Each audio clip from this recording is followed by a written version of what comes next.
Allô, oui. Bonjour, ici le ministère des Affaires étrangères. Vous êtes bien monsieur Dumoujon? Oui, c'est moi, ouais, mais il est quelle heure? Écoutez-moi bien monsieur Dumoujon, l'heure est grave. Il va falloir être très réactif. D'accord, est-ce que vous parlez... Vous savez que vous m'appelez sur mon portable, là, je suis chez moi. Bureau de la Vergerie, il ouvre à partir de 8 h. Rappelez tout à l'heure, s'il vous plaît. Arrêtez de parler, contentez-vous de m'écouter. Il est 3 h du matin, vous avez rien mieux à foutre que de me faire chier? Dans 8 jours, nous allons changer d'heure. Ah non, c'est fin mars le changement d'heure, c'est pour ça que vous m'appelez. Allez, bonne nuit. Ne raccrochez surtout pas, malheureux. Non, il y aura bien un changement d'heure dans 5 jours. Nous allons reculer de 2 heures. Mais vous venez juste de me dire que c'était dans 8 jours. Non, c'est dans 4 jours, vous n'avez visiblement rien compris. Ce jour-là, à minuit, il sera en réalité 17 heures. Ah ouais, d'accord, je croyais qu'on reculait de 2 heures, moi, non? Absolument pas, on avancera de 6 heures. Vous êtes sûr que vous comprenez quand on vous parle? Ah non, moi je viens de me réveiller et je suis encore dans mon rêve. Et là, il était super sympa en plus. Et vous êtes venu tout gâcher avec vos questions à la con.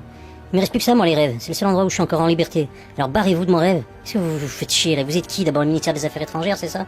Le ministère des Affaires étrangères, oui, tout à fait. Des Affaires étrangères? Non, des affaires étranges. D'ailleurs, c'est la raison de mon appel. Est-ce que vous avez un cure-dent, une pince à épiler et un billet de 10 euros en coupure de 1 dollar? Mais c'est quoi ce charabia, là? C'est bien ce que je disais, vous êtes complètement teubé. Ça va être compliqué de vous expliquer votre mission. Quelle mission? De quoi est-ce que vous parlez? Arrêtez de poser des questions, la France est en guerre. Il faut agir vite. Regardez dans le tiroir de votre table de chevet. Qu'est-ce que vous voyez?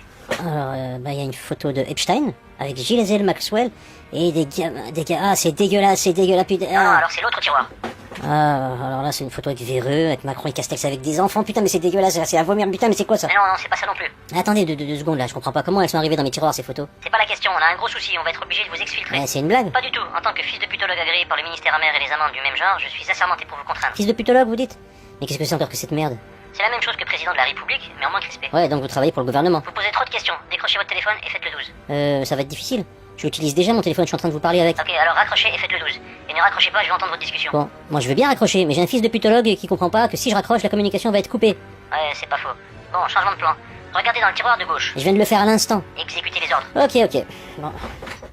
Ah bah, il y a un ticket de cinéma. Ah bon? Et pour quel film? Mais comment il est arrivé là? Non, ça me dit rien du tout, Steve. Mais non, comment ce ticket a pu se retrouver dans mon tiroir alors qu'il y a 30 secondes à peine, il y avait une photo de Véran et de Macron à la place en train de tripoter des gosses, là, c'était dégueulasse déjà. Cherchez pas, c'est la faute du réchauffement climatique. Vous dites ça pour plaisanter ou vous plaisantez en disant ça? Ah, c'est pas moi qui le dis, c'est Don Davidson de la Bar Mitzvah, spécialiste israélien de l'ongle incarné et futurologue assermenté. Ah ouais, il a sermenté? Parfaitement sur la tête à Tata Rachel. Rachel Green de Friends? Taisez-vous. Donc, selon Don David de la Bar Mitzvah, le réchauffement climatique c'est le joker quand on est coincé. Il vous sort de n'importe quelle discussion. Bon alors, c'est pour quel film le ticket de cinéma? C'est pour Mask Attack. Ils vivent dans un monde qui n'existe pas. Bon, apparemment, c'est diffusé en Mondovision et en Bluebeam Surround. Ah, c'est quoi encore cette nouvelle technologie? C'est une technologie respectueuse 100% carboniquement parlant et parfaitement équitable à base de jus de canne torréfié. C'est Greta Thunberg qui a supervisé le process, vous inquiétez pas. Maintenant, prenez votre ticket de cinéma et déchirez-le en deux. Voilà, c'est fait. Maintenant, regardez dans l'autre tiroir, qu'est-ce que vous voyez? Mais à quoi ça sert de faire ça? J'ai dit pas de question, regardez dans l'autre tiroir, qu'est-ce que vous voyez? Incroyable! Un vibromasseur. Ah non, ça c'est pas maintenant que vous allez en avoir besoin. Refermez le tiroir et rouvrez-le. Alors? Oh, là, c'est fou ça. Il y a un pins parlant TF1 tout à fait Thierry. Bon alors là, il y a un gros problème. Vous auriez dû trouver un crucifix, une paire de menottes et un paquet de fraises tagada. Ok, il ne reste que l'option d'urgence. Refermez le tiroir, dites j'emmerde Macron 3 fois tourné vers les chiottes et ouvrez à nouveau le tiroir. C'est bon? Oui, mais là, vous allez pas me croire. Il y a un acte de naissance au nom de Jean-Michel Tronu avec une photo de Brigitte. Quoi? Mais c'est impossible. Non, je déconne. Il y a une bouteille de whisky complètement vide. Parfait, donc le chanteur Renaud est bien passé avant vous. Refermez le tiroir, à partir de maintenant les choses sérieuses commencent. Mais à quoi est-ce qu'on est en train de jouer? Je comprends pas, ça n'a aucun sens ce que vous me faites faire. Je ne fais qu'obéir aux ordres. D'ailleurs, à ce propos, à partir d'aujourd'hui, il pleuvra uniquement les jeudis et l'été commencera le 12 avril pour finir le 29 octobre. Mais qu'est-ce que vous racontez? Vous avez Pas craqué? du tout, la France est terminée. Aujourd'hui, on est en décrétie, le pays qui gouverne avec des décrets. Vous croyez vraiment dans tout ce que vous êtes en train de dire, hein? Absolument pas. Mais notre divinité AstraZenecus dicte ses volontés. Et nous, les vendus qui occupons des emplois fictifs tels que fils de putologue, tménicologue, astrologue, et même parfois des catalogues, nous vomissons la doctrine zénéchienne sans réfléchir car l'oseille akbar. AstraZenecus paye bien, vous savez. Mais ça n'a aucun sens. On peut pas décréter de faire tomber la pluie uniquement les jeudis ou que l'été dure plus de 6 mois. Seul Dieu peut faire ça. Et bizarrement, il a régi ce monde de manière logique et immuable depuis la nuit des temps, alors... Dieu? Laissez-moi rire. AstraZenecus a prouvé depuis longtemps que cette hypothèse n'est qu'une hypothèse faite par des rêveurs de Mais rêve. c'est qui alors votre divinité AstraZenecus? C'est un serpent enroulé autour d'un bâton. Son vrai nom c'est Neustan. Mais il préfère qu'on l'appelle AstraZenecus. Il aime bien se travestir et il cache son identité. C'est un gros timide en fait. Ouais, c'est un démon, vous voulez dire, ouais? Tout de suite les grands mots. Vous l'écrivez comment, mot? M-O-T-S? Non. M-A-U-X. Y a rien de tel que les douleurs pour avancer dans la vie. D'ailleurs, on avance. Est-ce que vous avez été suivi? Quand ça? Aujourd'hui. Bah en fait là je suis dans mon lit, hein. J'étais en train de dormir. Aujourd'hui il a pas encore commencé pour moi. Et à part Big Brother, je vois pas qui est-ce qui va bien pouvoir me suivre, donc... Parfait. Avant de poursuivre, je dois m'assurer que vous n'avez aucun problème psychologique et que vous n'êtes pas mentalement atteint. Je vais vous poser quelques questions. Le mieux pour vous, c'est de ne pas répondre, mais répondez le plus rapidement possible sans réfléchir.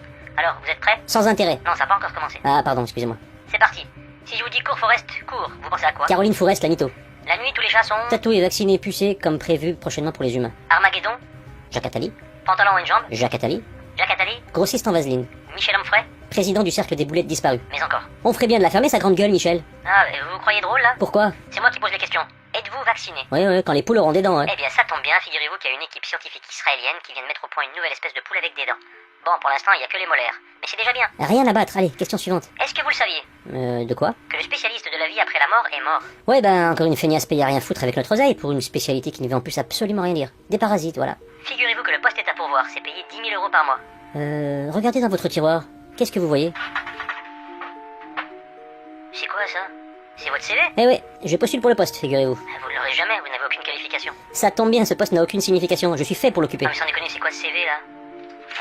Vous avez une seule expérience, ça remonte à 1994 et vous avez écrit que vous avez été spécialiste des jours fériés, du changement d'heure et de la vis qui vous reste entre les mains quand vous avez fini de monter un meuble et que vous ne savez pas comment faire. Et alors, ça claque, hein? Et en plus, je suis raccord, hein, c'est bien vous qui me parliez tout à l'heure de changement d'heure, je sais pas quoi là.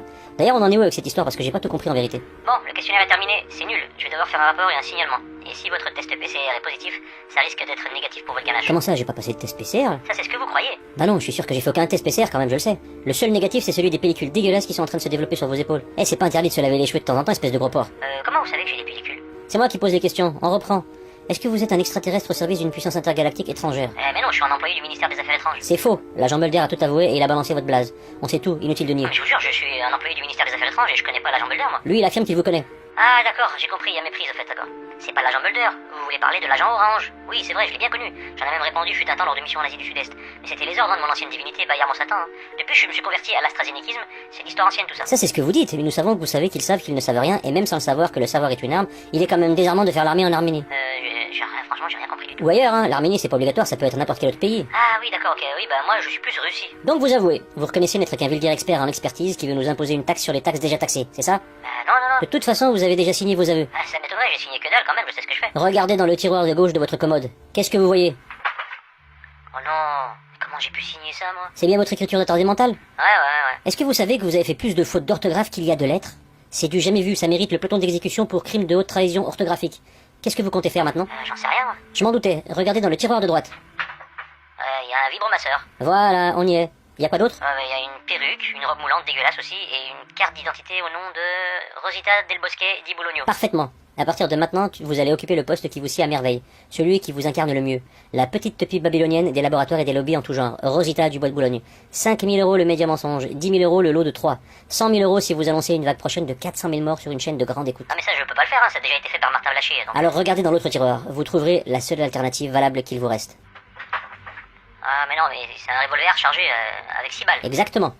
Et puisque vous disiez tout à l'heure que vous préfériez la Russie, je vous propose un jeu qui vient de là-bas justement, c'est adéquat, vous allez voir, ça s'appelle la roulette russe, vous connaissez? Non mais là il y a 6 balles, c'est plus un jeu, c'est la mort assurée. Tout ça c'est de la faute du décret véreux, le variant du mensonge qui dit qu'on s'en bat les yeux de votre ganache et que la vie des autres ne vaut que si elle est vécue, mais qu'elle soit vécue au passé dans le texte passé de vie à trépas. Non mais vous pouvez pas m'obliger à mourir quand même. Mais je n'oblige personne à rien du tout. Le ministère des Affaires étranges vient d'imposer à l'instant le pass cartouchable. En gros, il consiste à être triplement shooté pour accéder à la vie. Aucune obligation donc. 6 balles, c'est largement suffisant. 100% de chance de mourir, c'est rivotrilement compatible. Et puis vous verrez, ça réglera définitivement votre problème de pellicule. Alors, qu'est-ce que vous attendez? Non mais je comprends pas, vous aussi vous êtes du ministère des Affaires étranges? Quel ministère? Il n'y a jamais eu de ministère des Affaires étranges. C'est notre monde qui est étrange. Il y a 5 minutes, c'est vous qui m'appeliez et maintenant c'est moi qui mène le jeu. Sans dessus dessous. Ordo ab chaos. Plus rien n'a de sens. Plus rien ne va, tout est chaos, comme le disait si bien Mylène Farmer. Vous êtes d'une génération de vaccinés, faut désormais assumer. Qu'est-ce que je peux faire maintenant moi? À part jouer, rien du tout. Alors prenez ce revolver et jouez. C'est un ordre. Non mais c'est un cauchemar, je vais me réveiller là. Impossible, pour ça il aurait fallu ne pas me réveiller. J'étais bien endormi au pays des rêves entouré de moujons stupides et abrutis, mais bienveillants. Et vous êtes venu tout foutre en l'air. L'inversion des choses, elle marche dans les deux sens, vous savez. Si vous qui vivez un rêve éveillé, vous êtes bercé d'illusions, des promesses d'un charlatan au pied fourchu.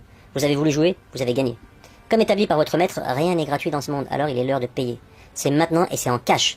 Prenez le revolver et appuyez sur la détente. Non mais je peux pas faire ça, moi je Vous peux pas. n'avez pas le choix, si vous voulez garder votre passe cartouchable valide, vous devez appuyer. Appuyez, Non, mais je appuyez, peux pas, non, appuyez, non, mais non, mais c'est pas appuyez. possible, non. Allô? Ça y est, vous êtes mort? Pauvre imbécile. Ah non, pas vraiment non. Ah oui, j'aurais dû m'en douter. Un lâche comme vous, ça se défile toujours. C'est pas vraiment ça en fait. Vous parlez actuellement avec un synthétiseur vocal. Je ne suis pas une personne réelle et pour être complet, vous êtes toujours dans votre rêve. Enfin, normalement j'aurais dû être votre cauchemar, mais vous avez tout fait foirer. Faut dire que vous êtes le fils d'un casse-couille. Oui, bien sûr, je dors encore, évidemment, c'est ça. Et vous, vous êtes qui si vous n'êtes pas réel? Je suis votre cauchemar, je viens de vous le dire. Depuis le décret 2312, voté en traître en mai 2017, il me semble, le régime français peut imposer des cauchemars à n'importe quel citoyen. Les vrais cauchemars sont trop aléatoires, ils n'ont aucun sens et ne servent à rien.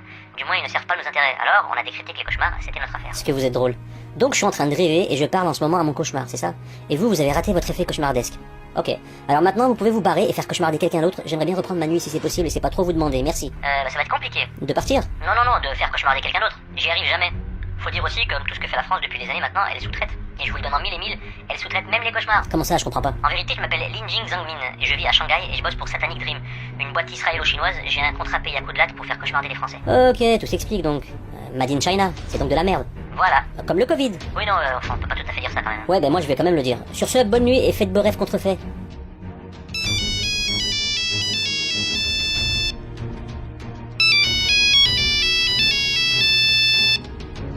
Oui, allô? Allô, monsieur Olivier Véreux? Oui, c'est bien moi, mais qui est l'appareil? C'est la nuit là.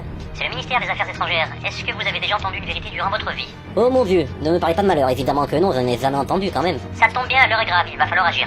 Écoutez bien ce que je vais vous dire.